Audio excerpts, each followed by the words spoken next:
Bon, maintenant, je vous fais vivre un petit décollage. À fond les manettes.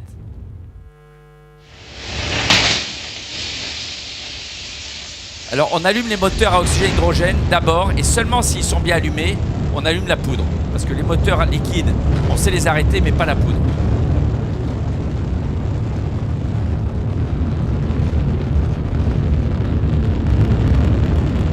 Là, on est assis là-haut, dans le cockpit.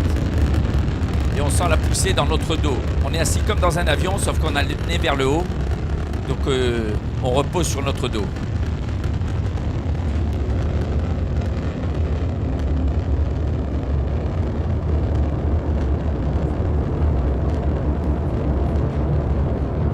Alors on ne sait pas où on va, mais je peux vous dire, on sent qu'on va quelque part. Donc la navette, au bout de 2 minutes, les moteurs développent une puissance de 45 gigawatts. Ça veut dire qu'on pourrait satisfaire la demande en électricité de la France entière, toute forme d'énergie confondue, donc électriques, hein, les TGV, les usines, tout client confondu, je voulais dire, de la France entière au mois de septembre. Il faut accepter le risque. De toute façon, dès qu'on prend de l'énergie, on prend un risque. Donc, soit vous montez en altitude, ça s'appelle l'énergie potentielle, soit vous prenez de la vitesse, ça s'appelle l'énergie cinétique, et plus l'énergie que vous accumulez par des vitesses élevées, des altitudes élevées sont grandes, plus vous prenez le risque important. Et dans notre cas, c'est le summum atteint par un être humain, puisque c'est les altitudes les plus élevées et les vitesses les plus élevées. Mais bon, on ne le fait pas en casse-cou, hein, on vérifie. Bon, il y a d'autres risques. Dans l'espace, l'environnement est très hostile, c'est le vide. Les températures varient de moins 150 à plus 150 degrés selon que vous soyez à l'ombre ou au soleil. C'est même moins 200 à plus. Vous mettez une voiture de couleur grise dans l'espace, moyennement réfléchissant, absorbant, le côté au soleil sera au moins à plus 150 degrés, quand au même moment le côté à l'ombre est à moins 150 degrés. C'est pour ça que le système le plus important de tous, dans tout vaisseau spatial, habité ou inhabité, sonde interplanétaire, satellite, c'est le système de régulation thermique. Mais on n'a jamais perdu d'astronautes dans l'espace. On a perdu 4 équipages, malheureusement, mais que dans la phase à très forte transition énergétique, dans l'atmosphère.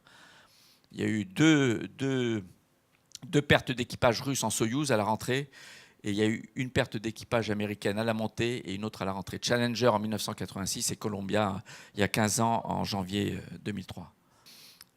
Au bout de 2 minutes, le ciel est noir. Mon premier décollage était à midi, heure de Floride. Ciel bleu. Et moins de 2 minutes après le décollage, le ciel est noir d'encre. Voilà. Si un jour vous voyez le ciel noir et en même temps il y a le soleil, c'est que vous êtes dans l'espace.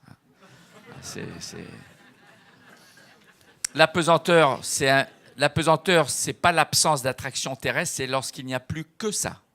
Quand il n'y a aucune autre force que la seule force qui vous fait tomber vers le centre de la Terre, mais si vous avez une vitesse horizontale, ben vous tournez autour.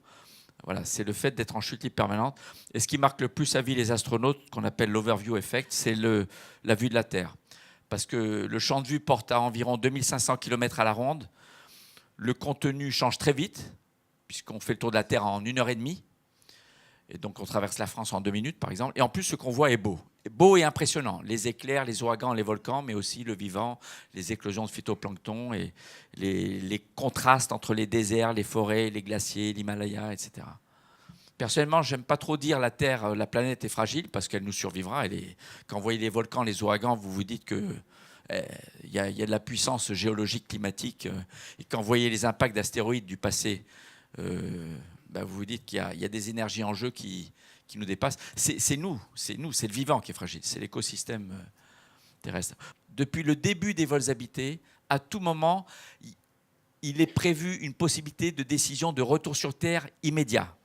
Depuis l'orbite basse, c'est en quelques heures. L'équipage dans la Station spatiale internationale peut être dans quelques heures sur Terre si nécessaire.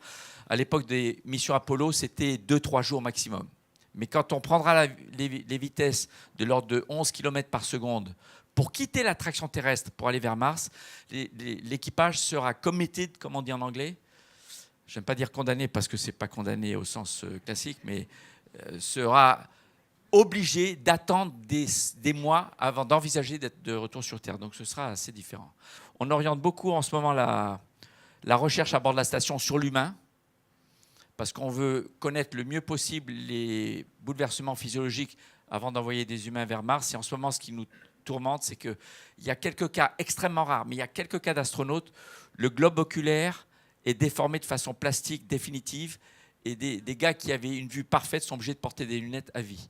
Et le mécanisme semble pouvoir conduire à la cécité, selon le processus qu'il explique, si on le laissait s'exposer très longtemps. Donc c'est un problème qu'il faut résoudre avant d'envoyer des humains vers Mars, mais on y arrivera. Pour terminer, je voudrais vous faire écouter le logbook d'un commandant de bord que j'affectionne particulièrement.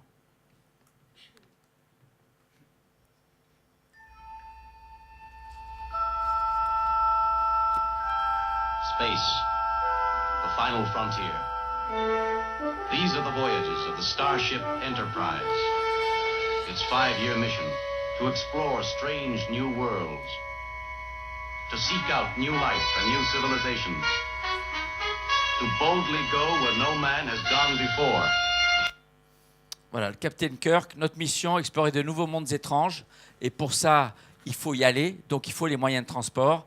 Rechercher de nouvelles formes de vie, mais ça peut être dérivé partout dans l'entreprise. Hein, de nouveaux mondes étranges, c'est de nouveaux marchés. De nouvelles formes de vie, ça peut être de nouveaux outils, de nouvelles technologies, de nouveaux procédés. Mais la règle, c'est avoir l'audace d'aller là où on n'est jamais allé, que ce soit dans l'entrepreneuriat pour vous, ou dans l'espace, ou au fond des mers. Voilà.